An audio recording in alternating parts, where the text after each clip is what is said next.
ನೀವೇನು ನಮ್ಮ ಚಾನಲ್ಸ್ಗೆ ಸಬ್ಸ್ಕ್ರೈಬ್ ಆಗಿಲ್ಲ ಅಂದರೆ ಈ ಕೂಡಲೇ ಸಬ್ಸ್ಕ್ರೈಬ್ ಬಟನನ್ನು ಒತ್ತಿ, ಹಾಗೆ ಪಕ್ಕದಲ್ಲಿರುವ ಬೆಲ್ ಐಕಾನ್ನ ಕ್ಲಿಕ್ ಮಾಡಿ. ಈ ಹೊಸ ವರ್ಷದಲ್ಲಿ ನಿಮ್ಮ ಭವಿಷ್ಯ ಹೇಗಿದೆ ಎಂದು ನೋಡುವುದಾದರೆ, ನೀವು ಹೆಜ್ಜೆ ಹೆಜ್ಜೆಗೂ ಜಾಗರೂಕತೆ ವಹಿಸಿ ನಡೆದದ್ದೇ ಆದರೆ, ಪ್ರತಿ ನಿರ್ಧಾರವನ್ನು ಅಳೆದು ತೂಗಿ ತೆಗೆದುಕೊಂಡಿದ್ದೇ ಆದರೆ, ಈ ವರ್ಷದಲ್ಲಿ ನಿಮಗೆ ಭಾಗ್ಯೋದಯವಾಗುತ್ತದೆ. ಹೌದು ಸ್ನೇಹಿತರೆ, ಈ ವರ್ಷದಲ್ಲಿ ನೀವು ತೆಗೆದುಕೊಳ್ಳುವ ಜಾಗರೂಕತೆಯೊಂದೇ ನಿಮ್ಮ ಜಾಗವನ್ನು ಭದ್ರಪಡಿಸಬಲ್ಲದ್ದು. ಈ ವರ್ಷದಲ್ಲಿ ನಿಮ್ಮ ರಾಶಿಗೆ ನಾನಾ ಮೂಲಗಳಿಂದ ಹೇರಳವಾದ ಹಣ ಸಂಪಾದನೆ ಮಾಡುತ್ತೀರಿ. ಕೆಲವೊಮ್ಮೆ ಮಾಡುವ ಕೆಲಸಕ್ಕಿಂತ ಹೆಚ್ಚಿನ ಸಂಬಳವನ್ನು ಪಡೆಯುವಿರಿ. ಒಂದೆಡೆ ಆದಾಯ ನಿರಂತರವಾಗಿ ಹರಿದು ಬಂದರೂ ಹಿಂದೆಯೇ ಅದಕ್ಕೆ ತಕ್ಕ ಹಾಗೆ ವ್ಯರ್ಥ ಖರ್ಚುಗಳು ಬೆನ್ನತ್ತಿಕೊಂಡು ಬರುತ್ತದೆ. ವ್ಯರ್ಥ ಖರ್ಚುಗಳನ್ನು ಶುಭ ಖರ್ಚುಗಳನ್ನಾಗಿ ಪರಿವರ್ತಿಸಿಕೊಂಡರೆ ಅದು ಉಳಿತಾಯವಾಗಿ, ಬಂಡವಾಳವಾಗಿ, ನಿಮ್ಮ ಆಸ್ತಿಯಾಗಿ ಶಾಶ್ವತವಾಗಿ ಉಳಿಯುತ್ತದೆ. ಈ ವರ್ಷದಲ್ಲಿ ನೀವು ಭೂಮಿ, ಸೈಟು, ಮನೆ, ಫ್ಲಾಟ್ ಮೊದಲಾದ ಆಸ್ತಿಗಳನ್ನು ಖರೀದಿಸುವ ಯೋಗ ಫಲವಿದೆ. ಆದರೆ ಇವುಗಳನ್ನು ಖರೀದಿಸುವ ಮುಂಚೆ ಸಂಬಂಧಪಟ್ಟ ಆಸ್ತಿಯ ಕಾಗದ ಪತ್ರಗಳು ಸರಿಯಿದೆಯೇ, ಕಾನೂನುಬದ್ಧವಾಗಿದೆಯೇ ಎಂದು 1ಕ್ಕೆ 10 ಸಲ ಪರೀಕ್ಷಿಸಿಕೊಳ್ಳಿ.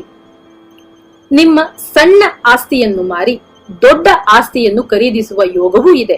ಹಾಗೆ ನಿಮ್ಮ ಆಸ್ತಿಯನ್ನು ಮಾರುವಾಗ ಮಾರಾಟದ ಮೊತ್ತವನ್ನು ಒಂದೇ ಕಂತಿನಲ್ಲಿ ಪಡೆದುಕೊಳ್ಳಿ. 2-3 ಕಂತುಗಳಲ್ಲಿ ಮಾರಾಟದ ಹಣವನ್ನು ತೆಗೆದುಕೊಳ್ಳಲು ಒಪ್ಪಿಕೊಳ್ಳಬೇಡಿ. ಅದರಿಂದ ವ್ಯಾಜ್ಯ, ಕೋರ್ಟು ಮೆಟ್ಟಿಲೇರುವ ಸಾಧ್ಯತೆ ಇದೆ. ಕೆಲಸದ ಸಲುವಾಗಿ ಕಾಯುತ್ತಿದ್ದವರಿಗೆ ಕೆಲಸ ಸಿಗುತ್ತದೆ. ಕೆಲಸದಲ್ಲಿ ಬದಲಾವಣೆ ನಿರೀಕ್ಷಿಸುತ್ತಿದ್ದವರಿಗೆ ಬೇರೊಂದು ಕಡೆ ಒಳ್ಳೆಯ ಸಂಬಳದ ಕೆಲಸ ಸಿಗುತ್ತದೆ. ಪ್ರಸ್ತುತ ಕಂಪನಿಯಲ್ಲಿ ಬರಬೇಕಾದ ಬಾಕಿ ಸಂಬಳವೆಲ್ಲ ಕೈ ಸೇರುತ್ತದೆ. ಉದ್ಯೋಗದ ಸಲುವಾಗಿಯಾದರೂ ಸರಿ, ಇಲ್ಲವೇ ವಿಹಾರದ ಸಲುವಾಗಿಯಾದರೂ ಸರಿ, ನೀವು ವಿದೇಶಕ್ಕೆ ಹೋಗಲು ಬಯಸುತ್ತಿದ್ದರೆ ಅವಕಾಶ ಕೂಡಿ ಬರುತ್ತದೆ. ನೀವು ಈ ವರ್ಷದಲ್ಲಿ ಸಾಕಷ್ಟು ಪ್ರಯಾಣ ಮಾಡುತ್ತೀರಿ.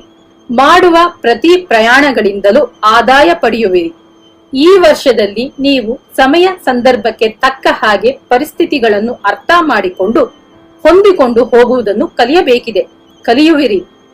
ಎಲ್ಲರೊಂದಿಗೂ ಪ್ರೀತಿಯಿಂದಲೂ ವಿನಯದಿಂದಲೂ ಉಪಾಯವಾಗಿಯೂ ಮಾತನಾಡಿ ಕಾರ್ಯ ಸಾಧಿಸಿಕೊಳ್ಳುವಿರಿ. ಸಂಬಂಧಿಕರೊಂದಿಗೆ ಇದ್ದ ಭಿನ್ನಾಭಿಪ್ರಾಯಗಳೆಲ್ಲವೂ ಮರೆಯಾಗಿ ಒಳ್ಳೆಯ ಬಾಂಧವ್ಯ ಮರುಕಳಿಸುತ್ತದೆ. ಬೇರೆಯವರು ನಿಮ್ಮ ಬಲಹೀನತೆಗಳನ್ನು ತಿಳಿದುಕೊಳ್ಳುವ ಮೊದಲು ನೀವು ತಿಳಿದುಕೊಳ್ಳುವುದು ನಿಮಗೆ ಒಳ್ಳೆಯದು. ನಿಮ್ಮ ಸುತ್ತಮುತ್ತಲಿನವರೇ ನಿಮ್ಮ ದಾಂಪತ್ಯದಲ್ಲಿ ಹುಳಿ ಹಿಂಡಲು ಪ್ರಯತ್ನಿಸುತ್ತಿರುತ್ತಾರೆ. ಅದಕ್ಕೆ ಅವಕಾಶ ಕೊಡದ ಹಾಗೆ ದಂಪತಿಗಳು ಪರಸ್ಪರ ಅನುಸರಿಸಿಕೊಂಡು ಅನ್ಯೋನ್ಯವಾಗಿ ಹೋಗುವುದು ಒಳ್ಳೆಯದು. ಮನೆಯಲ್ಲಿ ಶಾಂತಿ, ಸಮಾಧಾನ, ನೆಮ್ಮದಿ ನೆಲೆಸುತ್ತದೆ. ಸಂತೋಷಕರ ವಾತಾವರಣ ಸೃಷ್ಟಿಯಾಗುತ್ತದೆ. ಕೆಲವೊಂದು ಸಂಕಷ್ಟಗಳು ಬಂದಾಗ ಬುದ್ಧಿವಂತಿಕೆಯ ನಿರ್ಧಾರಗಳನ್ನು ತೆಗೆದುಕೊಳ್ಳುವಿರಿ. ಮನೆಯನ್ನು ವಿಸ್ತರಿಸಿ ಕಟ್ಟುವಿರಿ. ಇಷ್ಟು ಕಾಲ ಮಕ್ಕಳಾಗದ ದಂಪತಿಗಳಿಗೆ ಈ ವರ್ಷದಲ್ಲಿ ಪುತ್ರ ಭಾಗ್ಯ ಪ್ರಾಪ್ತಿ ಇದೆ. ವಿವಾಹಾಸಕ್ತರಿಗೆ ವಿವಾಹ ಯೋಗವೂ ಇದೆ. ಪುಣ್ಯಕ್ಷೇತ್ರಗಳಿಗೆ ಹೋಗಿ ಬರುವಿರಿ. ರಿಯಲ್ ಎಸ್ಟೇಟ್, ಹೋಟೆಲ್ ಉದ್ಯಮಿಗಳು ಒಳ್ಳೆಯ ಲಾಭ ಗಳಿಸುತ್ತಾರೆ. ಉದ್ಯೋಗಿಗಳಿಗೆ ಕೆಲಸದಲ್ಲಿ ಒತ್ತಡ ಹೆಚ್ಚಾಗುತ್ತದೆ.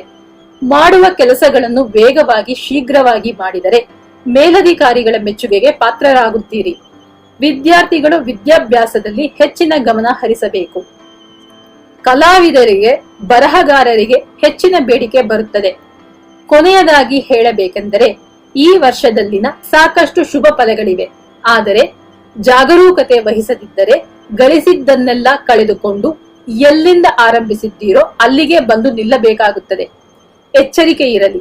ಪರಿಹಾರ: ತಮ್ಮ ಯಾವುದೇ ಕಷ್ಟಗಳನ್ನು ದೂರ ಮಾಡಿಕೊಳ್ಳಲು ಪ್ರತಿ ಬುಧವಾರಗಳಂದು ವೆಂಕಟೇಶ್ವರನ ಪೂಜೆಯನ್ನು ಮಾಡುವುದು ಒಳ್ಳೆಯದು. ಶುಭವಾಗಲಿ.